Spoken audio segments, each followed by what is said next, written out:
大家好，今天是2025年4月7日，我们来看一下这个中国和澳大利亚刚刚扣动扳机，暂停了美国液化气进口，美国市场一日之间损失15亿美元。具体我们来看一下。2025, China suddenly announced the suspension of all LNG imports from the United States. This move is seen as a direct retaliation after the U.S. imposed a 10% tariff on Chinese goods just a month prior. As the world's largest LNG exporter in 2024, with over 91 million tons in production, the U.S. unexpectedly lost access to its second-largest market.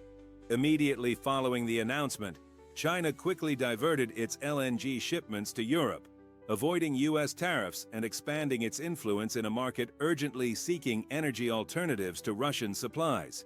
While the U.S. is kicked out of the game, Europe becomes the new destination for China's LNG shipments. Countries like Germany, the Netherlands, and Italy swiftly adjust their import policies to take advantage of the cheaper LNG from Asia. The EU government quickly launches storage projects, expands seaport infrastructure, and increases investment in energy transfer systems within the bloc. With urgent energy needs in the wake of the Russia-Ukraine crisis, Europe welcomes the redirected LNG flow, while the US can only watch as revenue flows into the hands of others. Result? The US loses market share, loses partners, and loses its bargaining power in Europe, a market that had been central to its post-COVID and post-energy crisis strategy. While the US market is reeling, Australia quietly signs a $1.5 billion contract with China Resources Gas, one of China's largest energy conglomerates. This 15-year deal, starting in 2027, will supply 600,000 tons of LNG per year. Australia's LNG is not only 20% cheaper than American gas, but also takes 10 fewer days to transport due to its closer geographic location to China. The Woodside contract is not just a commercial success, it's a geopolitical statement. Australia, a longtime ally of the US, is now China's leading energy partner. China, with a population of 1.44 billion, and being the second largest economy in the world, has massive energy demands, making LNG the backbone of its national energy strategy. After the U.S. imposed tariffs on Chinese goods in 2019, Beijing began gradually reducing its dependence on U.S. LNG. By 2024, LNG from the U.S. accounted for only 5.4% of its imports, down sharply from nearly 20% previously. Instead, China has proactively signed long-term agreements with Qatar, Russia, and Central Asia, invested in the East Asia gas pipeline from Russia, set to operate in 2027, strengthened strategic cooperation with Australia in both LNG and critical minerals. All of this is to maintain energy autonomy and avoid reliance on a single partner, particularly amid ongoing trade tensions. Before China stopped imports, the U.S. exported about 400,000 tons of LNG to China annually, generating $2.4 billion. However, after the suspension, U.S. LNG export terminals are left with piles of unsold stock, contracts are canceled, and shipping costs skyrocket.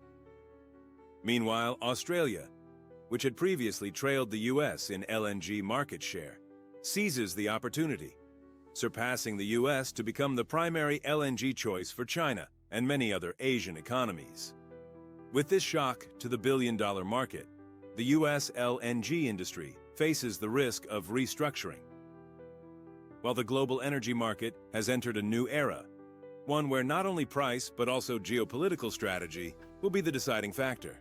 February 2025, the Trump administration slaps a 20% tariff on Chinese goods, escalating trade tensions. China retaliates hard, cutting U.S. imports while strengthening trade ties with Canada and the European Union. The result? American farmers and businesses lose a multi-billion-dollar market, while Canada and Europe cash in. Was this a strategic miscalculation by the U.S., or part of a bigger game plan. Canadian oil replaces U.S. supply. For decades, the U.S. was China's top supplier of crude oil and natural gas. But in March 2025, after Washington hit Canadian oil imports with a 10% tariff, Ottawa found a new buyer, Beijing. China immediately ramped up oil imports from Canada, primarily through the Trans Mountain Expansion, TMX pipeline. This infrastructure upgrade boosted capacity from 300,000 barrels per day to 890,000 barrels per day, opening a direct, cost-effective route to Asia. 50% of Canada's crude oil exports now flow to China, shifting Beijing's long-term energy reliance away from the U.S. LNG Canada, the new supplier for Beijing. It's not just oil. Liquefied natural gas, LNG, is another sector where Canada is stepping in to fill the void. The LNG Canada project, one of North America's largest LNG export facilities, is set to start operations in 2025 with an export capacity of 14 to 26 million tons per year. Previously, the U.S. was one of China's largest LNG suppliers, but after Washington imposed trade restrictions, China shifted to Canada, Qatar, and Australia to diversify its energy sources. The result? Canada is now cementing its role as China's strategic energy partner, gradually replacing the U.S. China cuts U.S. agriculture imports. China, one of the world's largest agricultural buyers, has dramatically scaled back U.S. imports since 2023. The most impacted sectors, soybeans. In 2016, the U.S. supplied 40% of China's soybean imports. By 2024, just 18%.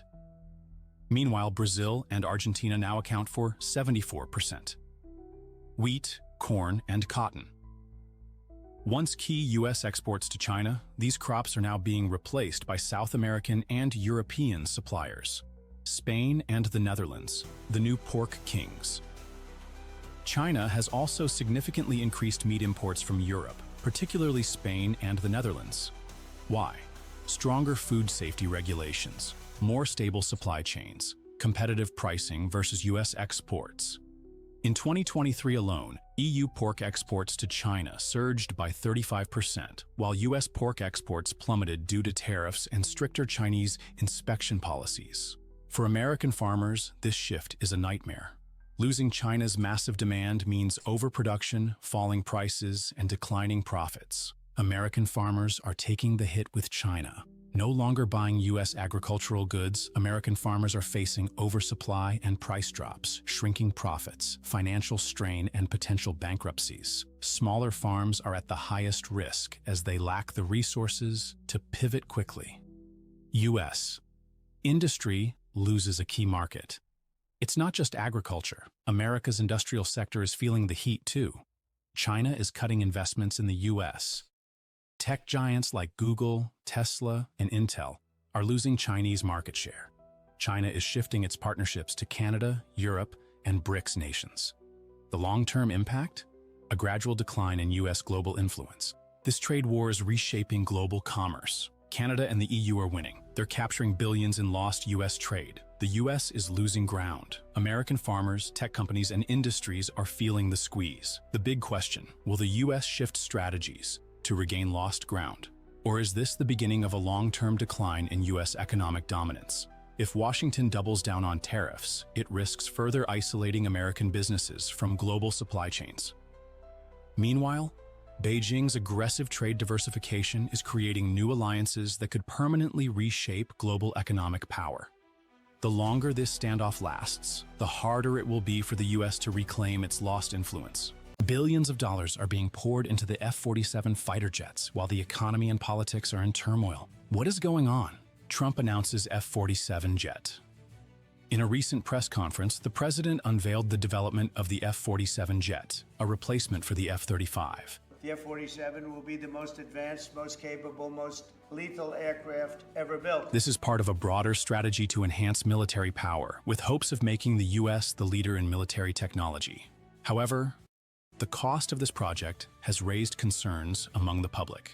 The U.S. currently spends a staggering $800 billion per year on defense, while millions of citizens are suffering from budget cuts to social welfare programs. This has led many to question whether military projects are truly worth the cost when citizens' lives are not being prioritized. And with wars and international tensions still ongoing, can the U.S. maintain a strong economy while pushing forward with defense projects like the F-47, U.S.-Canada relations, and the Conquest Statement? The president recently stirred controversy by calling the U.S.-Canada border an artificial divide and even expressing a desire for Canada to become a state of the U.S.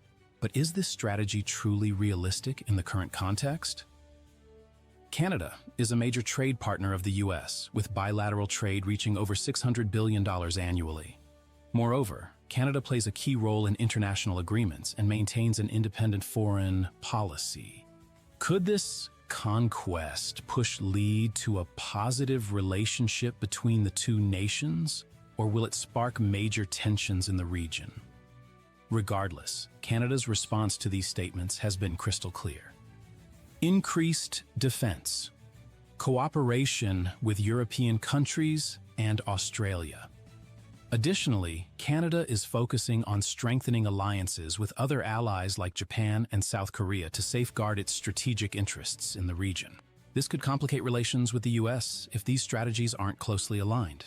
In the age of globalization and international security threats, shifts in the relationship structure between these two countries could have far-reaching impacts on North America and the world. Support for King Charles. 所以我们看，在这个特朗普的这个关税政策下面啊，整个这个全球经济在重新洗牌。我们中国是首先这个打出了第一炮，对吧？